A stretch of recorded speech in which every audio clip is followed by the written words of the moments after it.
And after that, I decided to become a movie star.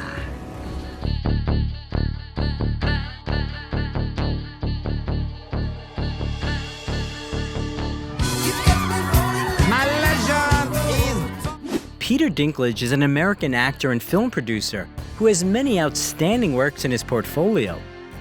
The actor destroyed all stereotypes about appearance and achieved fame not because of his condition, but as a result of hard work and perseverance. In this video, we will tell you about the life of a small actor with a huge talent.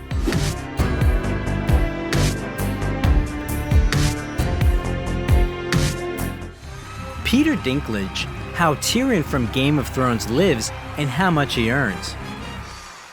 Peter Hayden Dinklage was born on June 11, 1969 in Morristown, New Jersey, in an ordinary family. His mother, Diane, worked as a music teacher in elementary school, and his father, John Carl, was an insurance agent, but he was out of work for several months a year. The actor has German, Irish, and English blood in his veins. At the time of Peter's birth, the family was already raising a son, Jonathan. In early childhood, the future actor was diagnosed with a rare gene mutation, achondroplasia. This is a type of dwarfism in which the growth of limbs slows down. Although the head and body develop according to the norm, it is noteworthy that only Peter was diagnosed with this condition. The rest of the family members are absolutely healthy. At the age of 5, the boy underwent surgery to straighten his legs, but doctors couldn't do more. In adolescence, Dinklage's height stopped at 4 feet 5 inches, while his weight was 77 pounds. Peter attended the Del Barton Catholic School for Boys.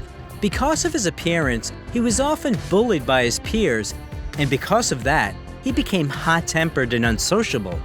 In an interview, Dinklage admitted that he managed to cope with the pressure of society thanks to his family, who taught him to accept himself. With age, the boy began to treat his condition with humor, which added to his confidence. In the 5th grade, Peter played the main role in the school production of The Velveteen Rabbit and received such a storm of applause that he decided to become an actor. After that, he participated in many productions until graduation. In his spare time, Dinklage developed his talent by performing puppet shows for neighbors with his older brother. By the way, Jonathan also had good acting skills, but his love for music prevailed, and he became a professional violinist. An interesting fact is that Bruce Springsteen's manager lived next door to the Dinklages. The famous musician often rehearsed there, and according to Peter's family, it was loud and they didn't like it at all. After graduating from high school in 1987, the actor enrolled at the Bennington Theatre College in Vermont, where he chose to major in playwriting. There, the guy proved himself as a talented and hardworking student, as well as a wonderful friend. Peter spent his extracurricular time, like all ordinary students, at loud parties with alcohol and music. He even performed with his own punk band, Wizzy, where he played trumpet and was one of the singers. In memory of his carefree youth, Dinklage has a noticeable scar along his face, which he received during one of his concerts, jumping on stage. In 1991, the young man graduated from college. After that, he and his best friend Ian Bell went to New York, where they planned to open a theater company. The guys didn't have much money, so they rented a cheap apartment in Brooklyn with a horde of rats and no heating. For a long time, Peter couldn't find a job, theater groups didn't hire him, and movie producers only offered him to play leprechauns or gnomes. He refused to take them on principle, since most of them mocked people with dwarfism. After numerous casting failures, Dinklage got a job at a data processing company, but the money he earned was barely enough to pay the rent. Peter admitted that at that time he could often afford only a pack of chips a day. In the end, the guys were evicted for non-payment, after which Peter had to ask friends for a place to stay. Soon Dinklage got lucky and received a role in an independent movie.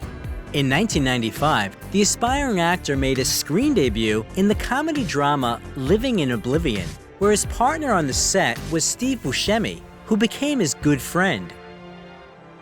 Do you know anyone who's had a dream with a dwarf in it? No! I don't even have dreams with dwarves in them. The only place I've seen dwarves in dreams is in stupid movies like this. In the film, Peter actually played himself, an actor who, due to dwarfism, is offered only stereotypical roles. However, despite the fact that Dinklage's acting received high reviews from critics, he couldn't find an agent. In 1996, Peter starred in Mickey Rourke's action movie Bullet, but was not even listed in the official credits. In subsequent years, he only received minor roles in low-budget films, among which the most notable were Safe Men, Human Nature, Just a Kiss, 13 Moons, and the TV series Third Watch. In 2003, Dinklage appeared in the drama The Station Agent, where he was cast as a reclusive dwarf, doomed to endless ridicule by others. Really angry? About what? Being a dwarf. This role was a real breakthrough in his career and brought him many nominations for film awards, including the Screen Actors Guild Award for Outstanding Performance by a Male Actor in a Leading Role. In the same year, the actor starred in the Christmas comedy film Elf and in the drama Tiptoes, where his partners on the set were Gary Oldman, Matthew McConaughey, and Kate Beckinsale. Peter also appeared on the stage of the New York Public Theater, playing the titular role in Shakespeare's Richard III, which was his longtime dream. Subsequently, Dinklage performed in many more plays. His love of the theater played a crucial role in the actor's personal life. Back in the late 90s, he met a theater director, Erica Schmidt, and a strong friendship arose between the young people based on mutual interest in dramatic art. And over the years, it turned into love. In 2004, Peter proposed to his beloved, and a year later, the couple had a modest wedding. In 2005, Dinklage starred in the TV series Life as We Know It and Entourage, the drama The Baxter, the comedy Surviving Eden, and in the drama Lassie, where he played an artist of a traveling circus. Then his filmography was replenished with the TV series Threshold and Nip Tuck, the romantic fantasy Penelope, and the crime drama Find Me Guilty, which also starred Vin Diesel. Despite the fact that the film failed at the box office, Peter's acting received high reviews from critics. In 2007, Dinklage played a mad scientist in the family fantasy Underdog, and also starred in the British comedy Death at a Funeral as Peter, who appears at a funeral ceremony and declares that he was the lover of the deceased, demanding money from his relatives for silence. How do you think that makes me feel? No, I'll tell you how that makes me feel. Cheap. Like a cheap slut. Don't you think I deserve something? The film became so popular that 3 years later, they made an American remake where Peter again played the same character, only with a different cast. In 2008, the actor appeared in the movie Chronicles of Narnia, Prince Caspian, where he played the dwarf Trumpkin. After the release of the film, critics unanimously stated that Dinklage failed to eliminate the stereotypical image, and he himself considered participation in this project a great disappointment. Then Peter's filmography was replenished with such works as the sitcom 30 Rock, the drama St. John of Las Vegas, the drama I Love You Too, the thriller The Last Rites of Ransom Pride, and the dark comedy Pete Smalls is Dead, where the man also acted as an executive producer. In 2011, Dinklage appeared in the romantic comedy drama A Little Bit of Heaven, as well as in the acclaimed series Game of Thrones, based on the series of novels A Song of Ice and Fire by George Martin. What you see is a dwarf. If I had been born a peasant, they might have left me out in the woods to die. Alas, I was born a Lannister of Casterly Rock. Things are expected of me. It is noteworthy that Peter became the first approved actor who didn't even participate in the casting. In the series, Peter played Tyrion Lannister, nicknamed the Imp, who led a rampant lifestyle. After the premiere of the first season, Dinklage's photo appeared on the cover of Rolling Stones. Playboy magazine called him a sexy man, and GQ awarded him the title of Stud of the Year 2011. The actor himself is skeptical about these titles, as he doesn't believe that in reality, women will be interested in people with dwarfism. Subsequently, Peter starred in 7 more seasons of Game of Thrones, until 2019. In an interview, he admitted that when he got his hands on the script, he started reading it from the end to make sure that his character would live to see the last episode. At the same time, with each season, the popularity of his character only increased, and eventually he took second place in the ranking of the best characters of the series, second only to his on-screen sister, Cersei. At some point, I want to hear how a Night's Watch recruit became king in the north. As long as you tell me how a Lannister became hand to Daenerys Targaryen. Long and bloody tale. To be honest, I was drunk for most of it. By the way, Lena Headey, who played Cersei, is a longtime friend of Peter, and he advised the directors to invite her to the role. It's worth mentioning that among the actors of the series, Peter received the largest number of awards: 4 Emmys, a Golden Globe Award, a Saturn Award, and a Screen Actors Guild Award. And the New York Times called Peter Dinklage one of the 8 actors who turned television into art. Game of Thrones has become the most successful HBO project of all time, as well as the most expensive in the fantasy genre. According to some reports, Peter's fee per episode was $150,000 in the first 2 seasons, $300,000 in the 3rd and 4th seasons, $500,000 in the 5th and 6th seasons, and the last season brought him $1.1 million per episode. Thus, Dinklage's total income from filming in the series exceeded $30 million. In between Game of Thrones seasons, the actor participated in other projects, voicing cartoon characters Scrat's Continental Crack-Up Part 2, Ice Age Continental Drift, Rick and Morty, and Angry Birds Movie 2. He also voiced Tyrion in the video game based on the series. In addition, Peter appeared in several films.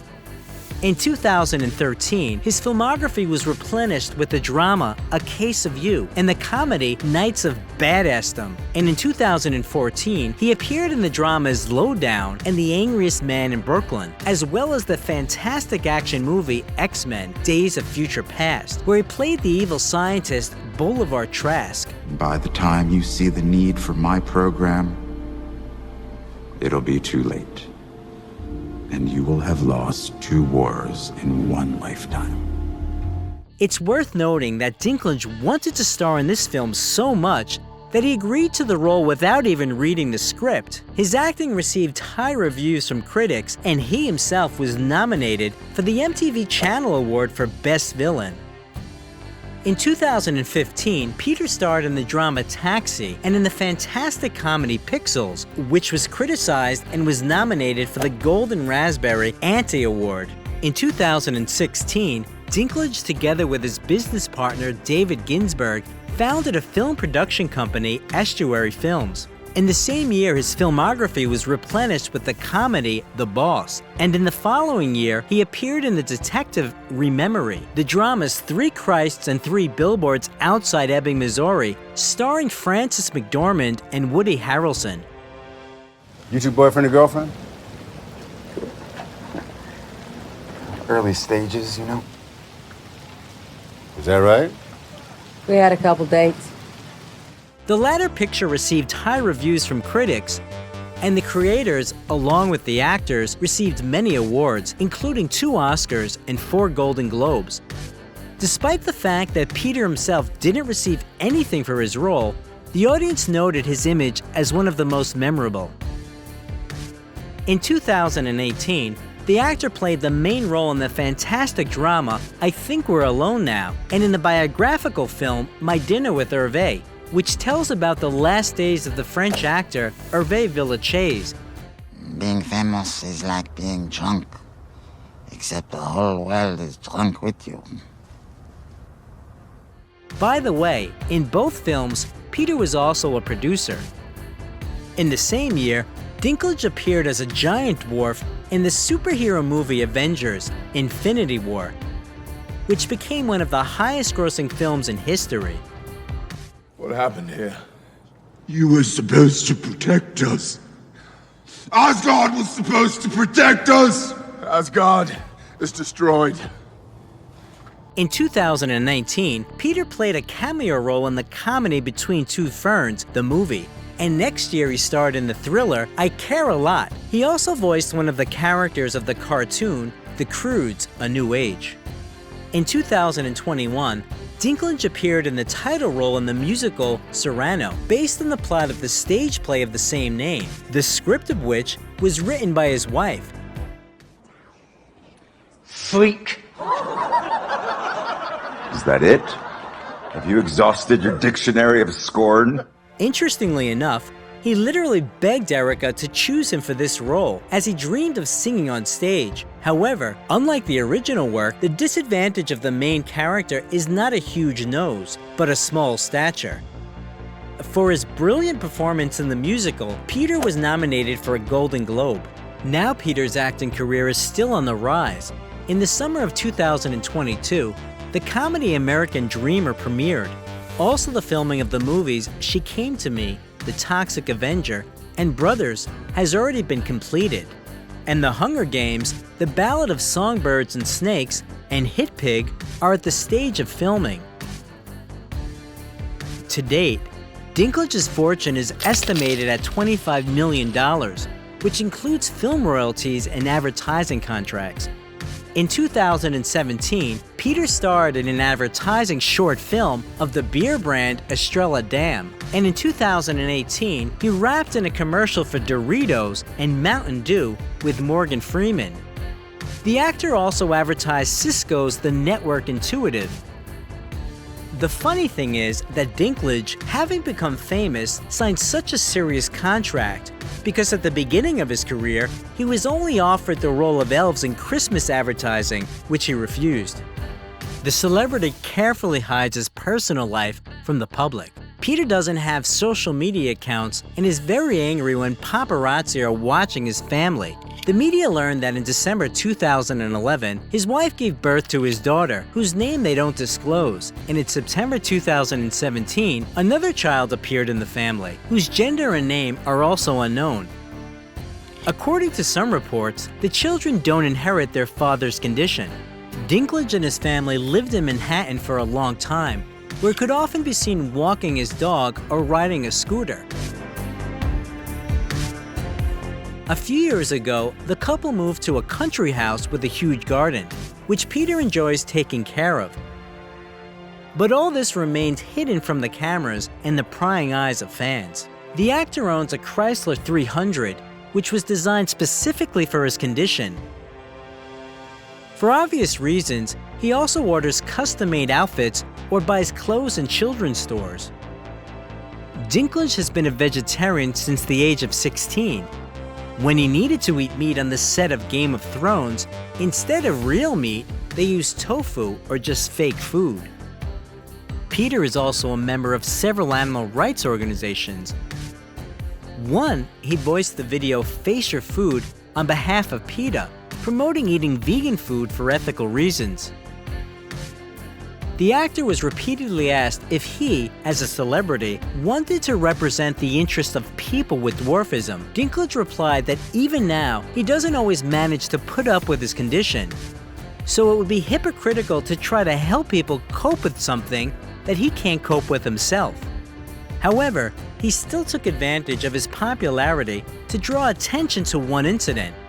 In 2012, in his speech at the Golden Globe ceremony, he mentioned the actor with dwarfism, Martin Henderson, who was thrown by a drunk rugby player at a New Zealand bar. As a result of the fall, Henderson suffered spinal damage and eventually died of his injuries in 2016. Peter became world famous after the release of Game of Thrones, but his filmography is full of other outstanding works. What movie with Peter Dinklage do you like the most?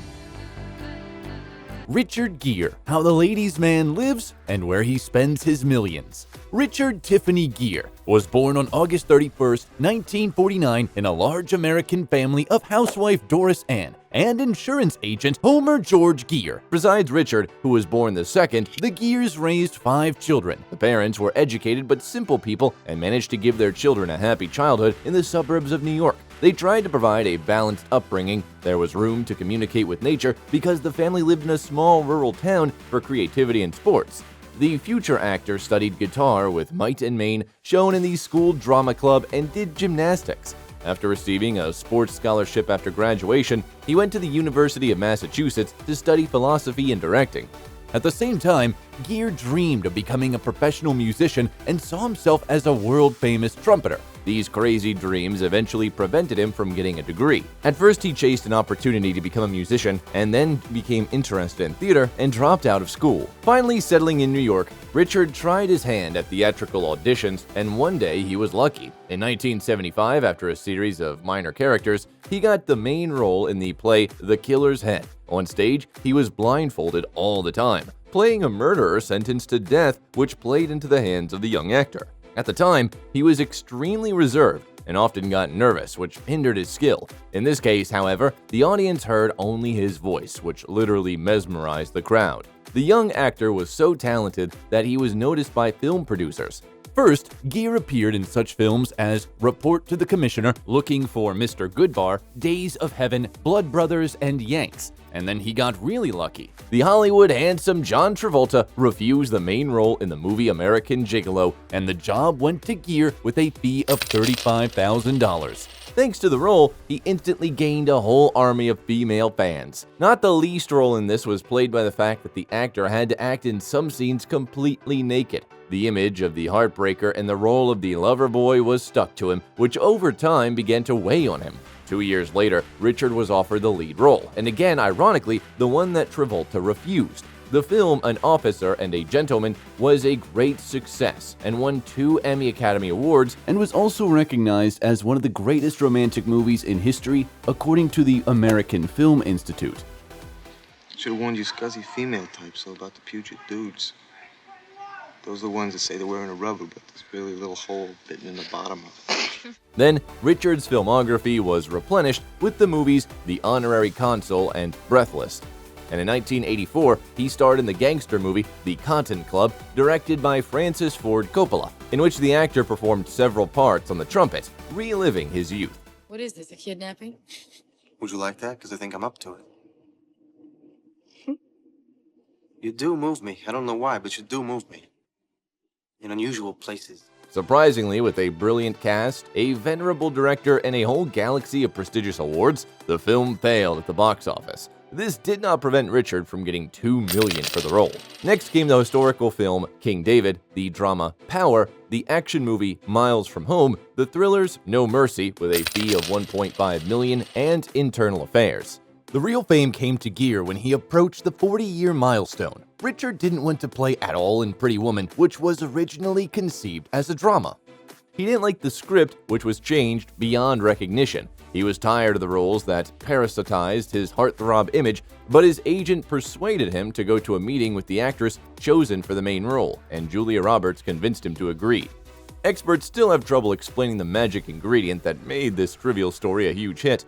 Did you really say $100 an hour? Yeah. Yeah. Well, if you don't have any prior engagements, I'd be very pleased if you would accompany me into the hotel.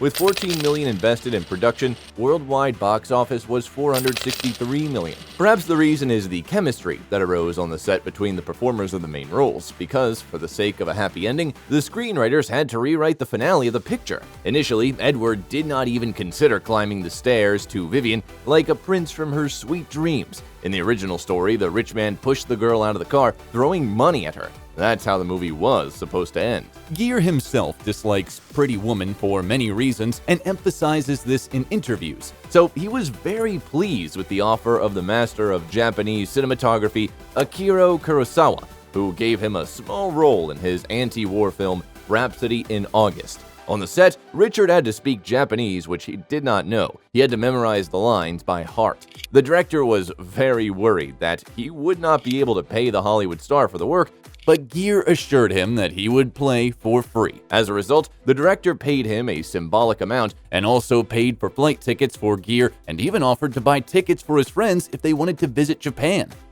Such a friend was Cindy Crawford, who had been his wife for a year. One of the most beautiful couples of that time was formed back in 1988, and in 1991, the official wedding took place in Las Vegas. The ceremony was very modest. It was attended by only 4 witnesses, and the rings exchanged by the newlyweds were made out of chewing candy wrappers. Many consider the wedding in Las Vegas a bad sign, and perhaps there is some truth in that since the couple divorced in 1995. Gere and Crawford chose not to make a tragedy or a performance out of this event. It went quickly and quietly, after which everyone went their own way. Gere's path at that time led him to Tibet. He met the Dalai Lama and almost became a monk, but the actor had so much life energy that he didn't fit into the novice's secluded routine. Since then, he sympathized with Tibet with all his heart. Richard spoke passionately about the plight of the region wherever he could. At one of his political gatherings, he went completely wild, promising to fight the Chinese alone if Tibet wouldn't get protection. The speech caused a murmur in the room, and only one woman found the courage to turn the situation into a joke. She turned out to be American actress Carrie Lowell, the famous Bond girl from the movie License to Kill. Very soon, Lowell became Mr. Gere's second wife. In 2000, the couple had a son, whom they named Homer after his grandfathers. Meanwhile, Richard Gere's film career was on the rise. He managed to appear in such films as Final Analysis, in which he also acted as a producer and the band played on, Mr. Jones, First Night, Red Corner, and Primal Fear. For shooting in the detective movie Summersby and the drama Intersection, the actor received $5 and $7 million, respectively. And in the action movie The Jackal, he co-starred with Bruce Willis. However, the guys didn't get along very well, and they swore never to act together again. Give over, Preston. Who are you really looking for? A pro. Calls himself the Jackal. Oh, that fella. The mystery man. By the way, Gere could have played the main role in the movie Die Hard, which he refused for some reason. Meanwhile, the creators of Pretty Woman decided to make money by resurrecting the duet of Richard Gere and Julia Roberts in the romantic movie Runaway Bride. The film was a success. It earned $300 million at the box office and brought Gere a fee of $13 million. Immediately after this movie, the actor flashed his dramatic talent in the role of a rich man who finds himself powerless in the face of his lover's illness and death. We are talking about the film Autumn in New York, where he co-starred with Winona Ryder. You've got the hiccups. Are you kidding? I would go with you in a heartbeat. You're fabulous. Yeah? But, uh-oh. Oh, dear. It must be me. Then the depressive mystical thriller The Mothman Prophecies and the drama Unfaithful were released, which together brought $30 million to the actor's bank account. Another work of Gere in the early thousands was the melodrama Dr. T and the Woman about a gynecologist. To better prepare for the role, Richard took the opportunity when his wife gave birth to their son. He studied the work of the maternity ward. In 2002, the name of Richard Gere again rumbled around the world, and the occasion was the release of the musical film Chicago. I could be an awfully good sport. Good, you got that out of your system. Now listen, you mean just one thing to me. You call me when you got $5,000. The luxurious crime musical masterpiece astounded not only the audience but also the critics, who nominated it for 13 Oscars. BAFTA, Golden Globe, and Grammy Awards could not ignore the movie either. They literally showered the creators and actors of the film with awards. Gere won the Golden Globe for Best Actor in a Comedy or Musical. And by the way, the role of the creative lawyer could have gone to actor Hugh Jackman, who refused it, which he later regretted very much. Interestingly enough, the first film adaptation of Chicago was supposed to be made back in the 70s with Frank Sinatra, Liza Minnelli, and Goldie Hawn in the lead roles. In 2004, a remake of the Japanese romantic comedy Shall We Dance was released, where the actor rocked the dance floor with Jennifer Lopez and Susan Sarandon, with whom he was in a romantic relationship in the early 80s. Beverly, dance with me? I don't know how. Yeah, you do. No, I Yeah, don't. you've been dancing with me for 19 years. The actor devoted the following years to the films that did not receive much praise: Bee Season, The Hoax, The Flock, I'm Not There, The Hunting Party, and Nights in Rodanthe. The next takeoff happened only in 2009 when the actor starred in the incredibly touching, kind, and sad film Hachi, A Dog's Tale. All right, come here. Okay, it's all right. Let's see your private car, all right? Go on. Stay. Go home. Go on. While sentimental viewers around the world were crying their eyes out, its worldwide box office totaled more than $50 million. After the biographical movie Amelia, the crime thrillers Brooklyn's Finest and The Double, as well as a documentary about one of the teachers of Buddhism, Brilliant Moon, the film Arbitrage was released, in which Gere again co-starred with Susan Sarandon. Her teacher was Mr. James. Mr. James said, world events all revolve around 5 things. M-O-N-E-Y. Was this freshman econ? That was a 5th grade econ.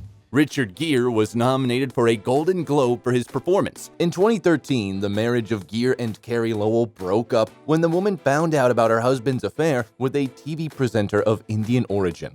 The separation this time was a difficult ordeal for Richard. His wife attacked him with accusations and draconian financial claims. But soon, the man met a new love. By that time, the actor had 2 unsuccessful marriages and a whole series of relationships of varying degree of seriousness. Uma Thurman, Kim Basinger, Priscilla Presley, Barbara Streisand, Diana Ross, and a dozen other Hollywood beauties dated him in different years. But it seems that now Gere has stopped in his search. At one of the film festivals, he met Alejandra Siva, a journalist and the daughter of a former manager of the Real Madrid football club. The 34-year age difference did not bother the mature silver fox at all. That's how he was nicknamed in Hollywood for his refusal to dye his gorgeous gray hair. And after 3 years of relationships, he led his beloved one down the aisle. A modest celebration took place in April 2018 in New York and gathered only a circle of the couple's closest friends. A year later, they had a son together, Alexander, and in 2020, another heir was born, whose name was not disclosed. Now, the actor can afford to stop thinking about money and choose roles exclusively to his liking. Recently, his filmography more and more often includes roles in the auteur and low-budget movies. Among them are the film anthology Movie 43, the dramas Time Out of Mind, The Benefactor, Norman, The Moderate Rise, and Tragic Fall of a New York Fixer, and Three Christs, the melodrama The Second Best Exotic Marigold Hotel, the thriller The Dinner, and the miniseries Mother, Father, Son. In January 2023, a comedy starring the actor, Maybe I Do, was released. Richard Gere's fortune is estimated at $120 million, which makes him one of the richest actors in the industry. He had advertising contracts with the Italian car brand Lancia, the Visa payment system, the brand of carbonated drinks Orangina, and others. He invested money in a small luxury hotel, Bedford Post Inn, which is located in the suburbs of New York. Guests can meditate, do yoga, and enjoy delicious dishes made from organic produce from the hotel's own farm. Gere himself and his family live in a spacious mansion located just an hour's drive from Manhattan, which he spent $10 million to renovate in 2020. The total area of the residential parts is more than 8,600 square feet, which consists of 7 comfortable bedrooms, living rooms, and a wine cellar.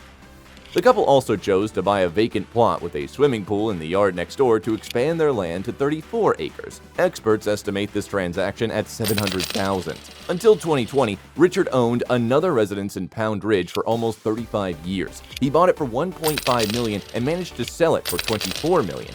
Charming, spacious colonial-style villa with an area of more than 10,000 square feet is complemented by a swimming pool and access to a pond. This deal was not the only one that Gere managed to profit from. He bought a luxury home in Southampton for only $6.5 million in 2006 and sold it for $36 million. Richard Gere also has urban real estate. Since 2016, he has owned an apartment in New York in the Gramercy Park area, worth a little more than $2 million. The property consists of 2 bedrooms and a living room, which the actor renovated and furnished according to his taste. It is reported that his friend, actor, and TV presenter Jimmy Fallon persuaded him to make this purchase. Until 2011, Gere had another apartment which he owned for more than 20 years and sold for $2.6 million. Now, the spacious and bright apartments can be rented by anyone for $20,000 a month. Richard Gere is a committed Buddhist and a life lover. He desperately fights against injustice and stands for the restoration of peace. in addition to fighting for the freedom of Tibet, because of which he was banned from entering China for life. He is engaged in environmental, health, and human rights issues, supporting many humanitarian international campaigns. He is also outraged by current events, even auctioned off one of his cars to donate the proceeds to charity funds to help victims of the war in Ukraine. A 1999 Jaguar XK8 collector's convertible was sold for $31,000. This gorgeous car has a 5-speed automatic transmission and an engine capacity of 4 liters. At the time of sale, the mileage was 31,000. In everyday life, the actor was seen driving an Audi RS6. By his age, Richard Gere has received everything one could dream of: 3 sons, a beloved and loving wife, fame, and wealth. It seems that the saying, "a good deed is never lost," finds direct confirmation in his life path. His motto is, stop treating yourself like an afterthought. Eat delicious food, walk in the sunshine, jump in the ocean, say the truth like you're carrying in your heart like hidden treasure. Be silly, be kind, be weird. There's no time for anything else. Do you agree with Silver Fox's statement? Thank you. If you liked the video, leave a like and subscribe to the channel so you don't miss anything interesting.